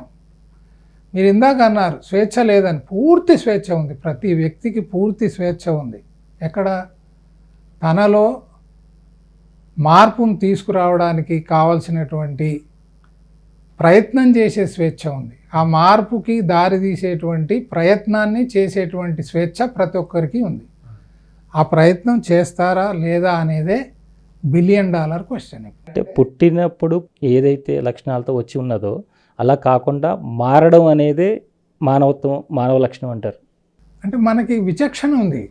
మీరు ఒక ప్రశ్న వేశారు, పశువుకి మనకున్న తేడా ఏంటంటే పశువుకి విచక్షణ లేదు. ఒక గేదె దానికి ఆకలేస్తే మన పొలమా వేరేవాడి పొలమా అని చూడదు, అక్కడ గడ్డి దానికి ఆకలేసి తింటారు, పచ్చటి గడ్డిగా అనిపించింది వెళ్ళి తినేస్తుంది. కానీ దాని యొక్క విచక్షణ ఏంటంటే దాని యజమాని ఎవడో తెలిసి వాడి ఇంటికి రావడం. అది దాని విచక్షణ అందమా అనొద్దండి. అంటే పరిమితమైన విచక్షణ, మనిషికి విస్తృతమైన విచక్షణ ఉంది, అంటే వాడడం బట్టి. అదే సార్, స్వేచ్ఛ ఉంది. ఇప్పుడు వాడుకుంటావా లేకుంటే దాన్ని వృధా చేస్తావా? ఇప్పుడు మానవ జన్మ వచ్చిందని అనుకున్నాం, జన్మ వచ్చేసింది. నేను ఎప్పుడు అప్లికేషన్ పెట్టుకోలేదు, అయ్యా నాకు జన్మనివ్వను, వచ్చేసింది. కాబట్టి ఇక్కడేంటి, మనిషికి అనంతమైన విచక్షణ ఉంది, ఇలాంటి విచక్షణ కాదు.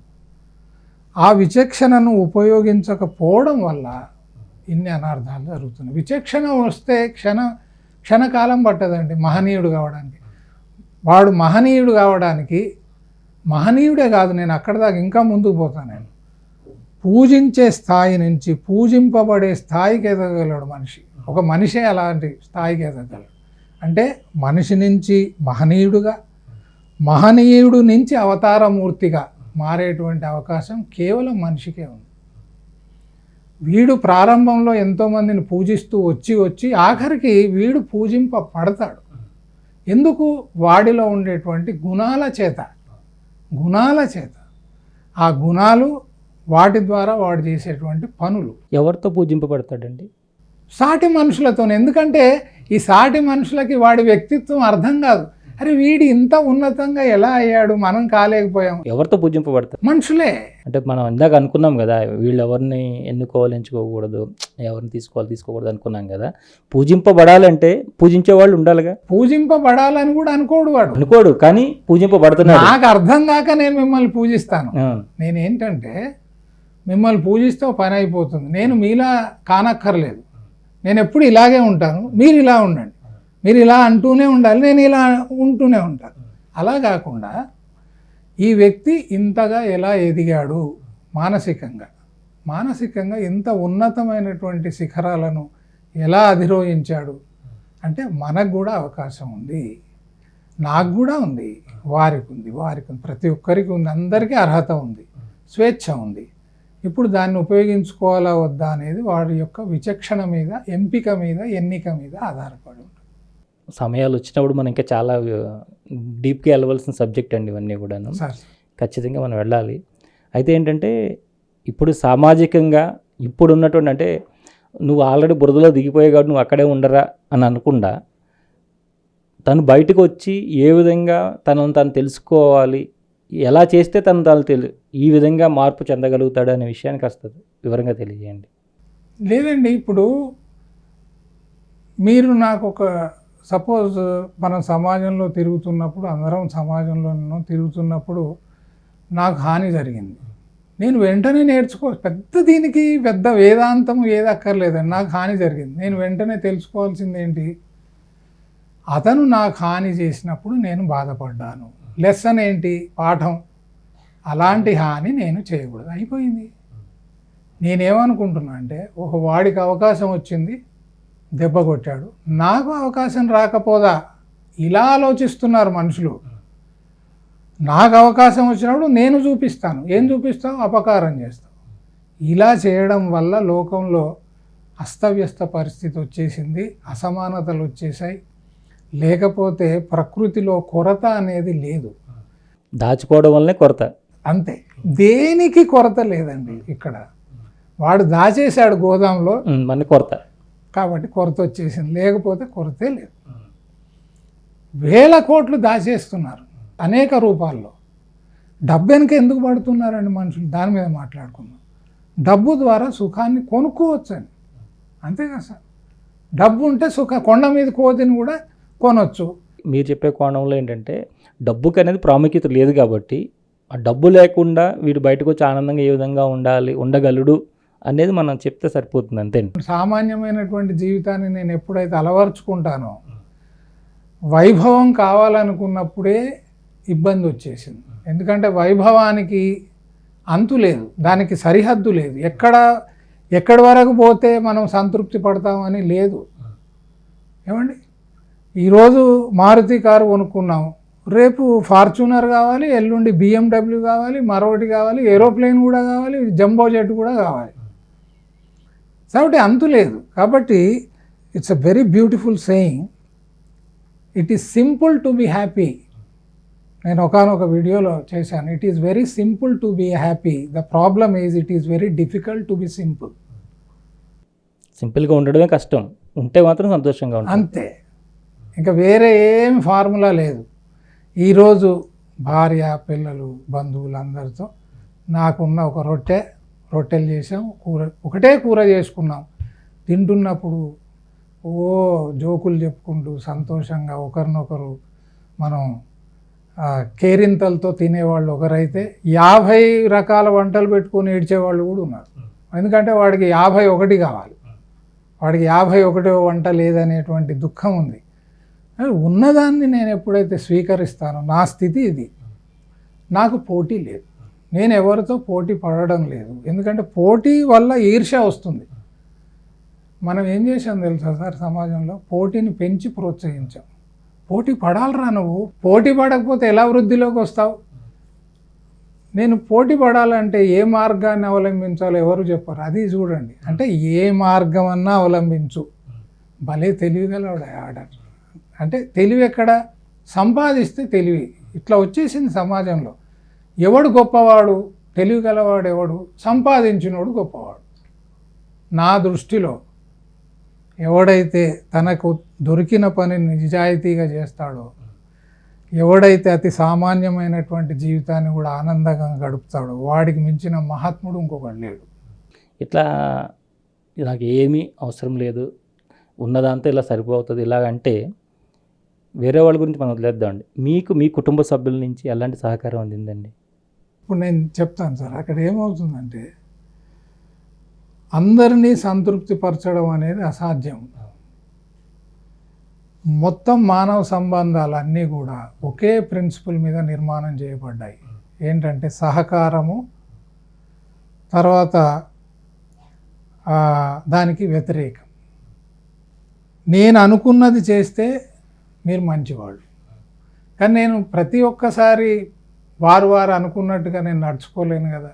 ఎందుకంటే ఈయన ఒకటి అనుకుంటున్నాడు, ఆయన ఒకటి అనుకుంటున్నాడు, వీళ్ళు విరుద్ధమైనటువంటి కోరికలు ఉన్నాయి ఇద్దరికి కూడా. ఒక ఆయనేమో నేను తాగొద్దు అనుకుంటాడు, ఒక ఆయనేమో నాకు కంపెనీ ఇస్తే బాగుండని ఇంకో ఆయన అనుకుంటాడు. ఇప్పుడు నేను ఎవరిని సంతృప్తిపరచాలి? కాబట్టి మనం జీవితంలో వ్యక్తుల్ని సంతృప్తిపరచడానికి రాలేదు. మనం మన యొక్క జీవితాన్ని ఉన్నతంగా తీర్చిదిద్దుకోవడానికి వచ్చామే తప్ప వ్యక్తులను సంతృప్తిపరచడంలో పోయామనుకోండి, కుక్కదోక పట్టుకొని గోదావరి ఈదినట్టే అవుద్ది. అంటే సామాజిక బాధ్యత అని మనం అంటున్నారు కదండి మీరు ఇంతకుముందు. అంటే సమాజంలో మార్పు రావాలి, ఈ విధంగా అందరిలోని ఇది రావాలన్నప్పుడు వ్యక్తుల యొక్క సమూహమే కదా సమాజం అంటే. అవును. అంటే వ్యక్తి మారకుండా సమాజం మారుతుందా? వ్యక్తే మారాలి. వ్యక్తే ఆయువు పట్టు. వ్యక్తులు కలిస్తే సమాజం అయింది. కాబట్టి వ్యక్తే మారాలి. ప్రపంచం అంతా మారిన తర్వాత నేను మారుతా అనేవాళ్ళు కూడా ఉన్నారు, చాలామంది ఉన్నారు. నేను ఒక్కడిని మారితే జరిగేది ఏమిటి అనేవాళ్ళు చాలా వేల సంవత్సరాల నుంచి అంటూనే ఉన్నారు, మనం వింటూనే ఉన్నాం. వ్యక్తే మారగలడు. మీ ప్రవర్తన నా చేతుల్లో లేదు కదా. నా చేతుల్లో ఏముంది? నా ప్రవర్తన నా చేతుల్లో ఉంది. నేను ఏమైనా చేసుకోగలను ఇప్పుడు. మిమ్మల్ని నేను ఏం చేయగలను? కేవలం ప్రాధేయపడడం తప్ప, లేదా కోపడమో. అయినప్పటికీ మీరు మారతారని గ్యారంటీ ఏమిటి లేదు కదా. కాబట్టి నేను మాత్రం మారడానికి సంసిద్ధుడిని అయితే తప్పకుండా అది సిద్ధిస్తుంది, వచ్చేస్తుంది. అలా ఈ ఎలా ఉంటుందంటే అండి, అద్భుతమైనటువంటి ప్రసంగాలు ఒక 2 గంటలు 3 గంటలు ఇచ్చినా కూడా ఆ వినేవాళ్ళల్లో పరివర్తన వస్తుందో రాదో తెలియదు. వాళ్ళు అంతర్ముఖం అవుతారో లేదో కూడా తెలియదు. రాదు అంటాను నేను. మీరు మర్మగర్భంగా అంటున్నారు. మర్మగర్భం ఏం లేదు, ఏమో చెప్పలేమండి. అది వచ్చిందా అంటే మనం పూర్తి స్థాయిలో మనం వాళ్ళందరినీ కూడా తప్పు చేయలేము. అంటే వినేవాళ్ళందరినీ కూడా, చెప్పేవాళ్ళ గురించి మనం వదిలేసేయండి, వినేవాళ్ళందరినీ కూడా తప్పు కట్టలేము. వినేవాళ్ళల్లో మీలాంటి వాళ్ళు కూడా కూర్చొని వినొచ్చు అసలు ఏం చెప్తున్నాడు అని. మరి వాళ్ళల్లో రాలేదని మనం అనుకోవడానికి ఉండదని. కానీ ఇలా ఇప్పుడు మీరు చెప్పిన విషయాల్లా వింటే వాళ్ళు వెంటనే అంతర్ముఖం అవుతాడు. దానికి మించిన సంతోషం ఇంకేముంది చెప్పండి.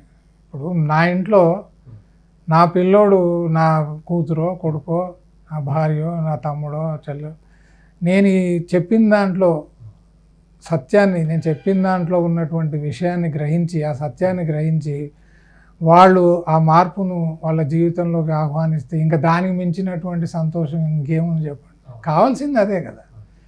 కావాల్సింది ఏంటి? అదే వినదగును ఎవరు చెప్పినా వినినంతన వేగిరపడక వివరింపదగు. కనికల్ల నిజము తెలిసిన అన్నాడు. కనికల్ల నిజము, నిజమేదో అబద్ధమేదో తెలుసుకో, అయిపోయింది. ఎవరు చెప్తే ఏమిటి? ఎవరు చెప్పినా ఒకటి. వారు ఏ ప్రాంతం వారైనా ఏ భాషలో చెప్పినా కానీ మనకు అది సత్యం, సత్యమే. అది శిరోధార్యము, ఆచరణీయము. మనం ఆచరించాల్సింది, ఆచరిస్తాం కూడా. అదే మనకు శిరోధార్యం. ఏ ప్రాంతం వారు చెప్పారు, ఏ భాషలో చెప్పారు, ఏ మతస్థుడు చెప్పాడు కూడా కాదు. అది సత్యమా కాదా? సత్యమా, అంతే, స్వీకరించడమే. ఇంకా ఇలా ఉన్నప్పుడు ఏమవుతుందంటే అండి, మనం వర్గాలుగా ఏదైతే విడిపోయి సమాజంలో అసమానతలను సృష్టించామో, కేవలం సత్యాన్ని మాత్రమే ఆహ్వానిస్తామన్నప్పుడు మనకు వర్గాలతో, సమూహాలతో, సాంప్రదాయాలతో పని లేదు. మనకు పని లేదు. ఇంకా ఎక్కడి నుంచన్నా రాని. చిన్న ఉదాహరణ నేను చెప్తాను. మా ఇంటి ఎదురుగా వీటన్నిటికీ నేను చెప్పేవాటికి రుజువులు ఇవ్వగలను నేను. ఊరికే ఒక 2 నెలల క్రితం మా ఇంటి ఎదురుగానే ఉంటారు. 2 months క్రితం ఒక స్కూటర్ మీద వెళ్తున్నాడు, యాక్సిడెంట్ అయిపోయింది. 71 years, హెడ్ ఇంజ్యూరీ అయిపోయింది, బ్లడ్ వామిటింగ్స్ అయ్యాయి. అందరూ చుట్టూ చేరి ఉన్నాడా పోయాడా, ఒక ఆయన వీడియో తీస్తున్నాడు, ఇలా జరుగుతుంది. అతను ఒక ఆయనను ఆటోలో ఎక్కించుకొని హాస్పిటల్కి తీసుకుపోయి, చూడండి ఆయన గొలుసు ఉంది, బ్రేస్లెట్ ఉంది, ఇవన్నీ ఉన్నాయి, నేను చూశాను, నేను ఇప్పుడు వెళ్ళిపోతున్నాను, రేపు వస్తాను, ఎవరన్నా తీసారు, సాక్ష్యం నేనే, బాగుండదు మరి అని చెప్పి వాళ్ళకి వార్నింగ్ ఇచ్చి వాళ్ళ ఇంటి వాళ్ళకి ఫోన్ చేసి వాళ్ళు వచ్చేదాకా ఉండి తన పని మీద వెళ్ళిపోయాడు. ఆయన అంటున్నారు, అబ్బాయి ఎవరు రక్షించినవాడు? ముస్లిం. రక్షింపబడ్డవాడేవాడు? ఒక హిందూ. అయితే ఆయన కొడుకు చెప్తున్నాను, నేను ఇంతకుముందు వరకు నాకు చాలా చెడు అభిప్రాయం ఉండేది అంకుల్, ముస్లిమ్స్ అంటే కొంత కటువుగా ఉంటారు అది ఇది అని చెప్పేసి. చూడండి, గుణప్రధానమైనటువంటి జీవితం, గుణం ఉన్నవాడే మనిషి. సద్గుణ సంపన్నుడు, మంచి గుణం ఉన్నవాడు, వాడు ఎవడైనా కావచ్చు, మనకు పని లేదు, వాడు మనకు సహాయం చేశాడు, వాడికి మనం కృతజ్ఞులుగా ఉంటాం. అదే, అంటే ఒక వ్యక్తిని చూసి మొత్తం అభిప్రాయం మార్చుకోవాలంటారు. మార్చుకోమని కాదు, ప్రతి చోట మంచి ఉంది, చెడు ఉంది. మనం మంచిని గ్రహించాలి, చెడును విసర్జించాలి. అక్కడ ఆ రిలీజియన్లో ఆ మతం మనం ప్రస్తావిస్తూ ఆ వ్యక్తి పేరు అనుకునే కంటే అది వ్యక్తి లక్షణం. అది ఏ మతంలో ఉన్నా ఆ వ్యక్తి అలాగే ఉంటాడు. వ్యక్తిలో ఆ లక్షణంలో ఉన్నవాడు ఎక్కడ ఏ మతంలోనూ అలాగే ఉంటాడు. అదే మతంలో ఆ సమూహంలో అప్పుడు చూసిన వాళ్ళలో మిగతా వాళ్ళు కూడా ఉండొచ్చు. ఇక్కడ జరిగింది ఏంటంటే, ఇతనిలో ఉన్నటువంటి ఒక అభిప్రాయం, గూడు కట్టుకొని ఉన్న అభిప్రాయం ఉంది చూడండి, అది పోయింది. అంటే ఈ ఒక్క సంఘటనతోనే పోవడం అనేది. ఇప్పుడు ఏదంటే రేపొద్దున్న అంటే అందరూ మంచివాళ్ళే, ఇంకా వాళ్ళ వల్ల అలా అనట్లేదు ఆయన, అందరూ మంచివాళ్ళు అనలేదు. అలా నేను అనుకునేవాడిని అండి, ఆ మొత్తం సమూహమే అలా ఉంటారని. అలా కాదు, వాళ్ళలో కూడా కరుణ ఉంది. వ్యక్తులందరూ మంచివాళ్ళేనండి. ఆ వ్యక్తిలోనే మంచితనం ఉన్నది తప్ప దాన్ని బట్టి ఎవరికీ లేదు. అది ఏ మతంలో ఉంది, ఇంట్లోని ఉంటారు, అదే అక్కడ మనకి ఉంటారు. ఇప్పుడు గురజాడ అప్పారావు గారు అన్నట్టు ఆయన ఎక్కడి దాకా పోయాడంటే, నాకు తెలిసి మనుషుల్లో 2 కులాలు ఉన్నాయి అన్నాడు. మంచి చెడు అనే కులాలు, ఈ 2 కులాలు. వాడు మంచోడు లేదా చెడ్డోడు, అంతే. ఈ 2 కులాలు ఉన్నాయని అక్కడి దాకా పోయాడు ఆయన. అది వాస్తవం కూడా. ఎందుకంటే మన చుట్టూ 100 మంది ఉండి ఎవరు మనకు సహాయం చేయకుండా ఉండే కంటే ఉన్న ఒక్కడు మనల్ని ఆదుకుంటే చూడండి, మనకు కావాల్సింది ఏంటి? మనల్ని ఆదుకునేవాడు కావాలి. ఆ వ్యక్తి అక్కడ ఏ సమయంలో వాళ్ళ యొక్క లక్షణం ఏ విధంగా ఉందో ఆ విధంగా వాళ్ళు ప్రవర్తిస్తారండి. అవును, ఇవే విస్తృతమైన సంఘటనలు ఎన్నో రకాలుగా మరో చోట ఇంకో విధంగా జరిగి జరిగి ఉంటాయి. అక్కడ వాళ్ళు కూడా మార్చుకుని ఉండొచ్చు, తప్పకుండా ఇంకో రకమైన అభిప్రాయానికి వెళ్ళి ఉండొచ్చు. అది ఆ సమయంలోనూ ఆ క్షణంలో కలిగినటువంటి అభిప్రాయాలు ఆ తర్వాత ఇంకొక పెద్ద సంఘటనలో వీనికి అదే వాళ్ళ ద్వారా నష్టం జరిగితే మరో విధంగా మారచ్చు. కానీ మారకుండా అద్భుతమైన ఒక పదం ఉందండి, నాకు చాలా ఇష్టం, కనువిప్పు అని.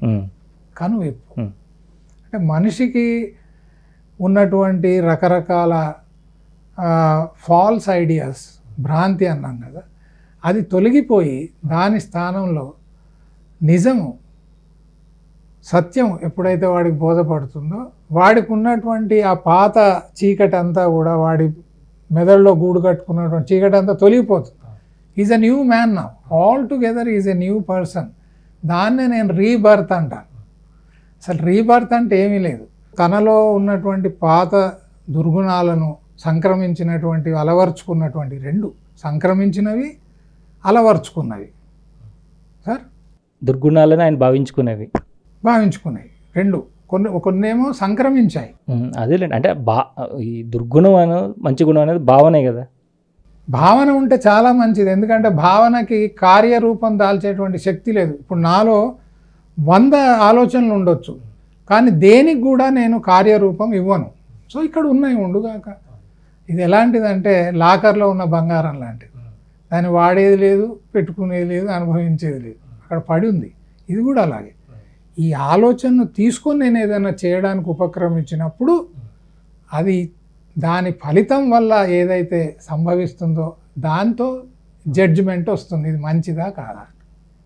చాలా మంచి విషయాలు తెలియజేశారండి కృష్ణారావు గారు. ఎందుకంటే మీరు కూడా ఒక సత్సంకల్పంతో సమాజంలో ఎంతో కొంత మార్పు తీసుకురావాలి అంటే, ముందు మీరు మనల్ని మనం మార్చుకుంటూ ఇలా నేను మారానని చెప్తే చాలు, నువ్వు మారని చెప్పకుండా ఇలా నేను మారానని చెప్పడం ద్వారా వాళ్ళల్లో కూడా మార్పు తీసుకురావాలని సత్సంకల్పంతో మీరు కూడా ఒక ఆశ్రమాన్ని పెట్టాలనుకున్నారు.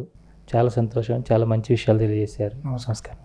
చూశారు కదండి, ఇది ఒక జీవిత మకరందం చెప్పాలంటే. ఎందుకంటే ఇక్కడ మనకి ఎన్నో రకాల సంశయాలు, ఎన్నో రకాల ప్రశ్నలు, వాటన్నిటికీ ఒక ప్రశ్న, అదేంటంటే ఈరోజు జరిగినటువంటి సత్సంగం. ఈ సత్సంగం ద్వారా మనల్ని మనం ప్రశ్నించుకుని నేను ఎలా ఉన్నాను అనే ప్రశ్న మనలో మనం ప్రశ్నించుకొని, ఎలా ఉంటే నేను ఈ జన్మకి సార్థకత చేకూర్చగలుగుతాను అనేది మీరందరూ కూడా ఆలోచిస్తారని కోరుకుంటూ మరొక ఇంటర్వ్యూలో మళ్ళీ కలుసుకుందాం. అంతవరకు చూస్తున్నాండి శ్రీ సన్నిధి టీవీ. నమస్కారం.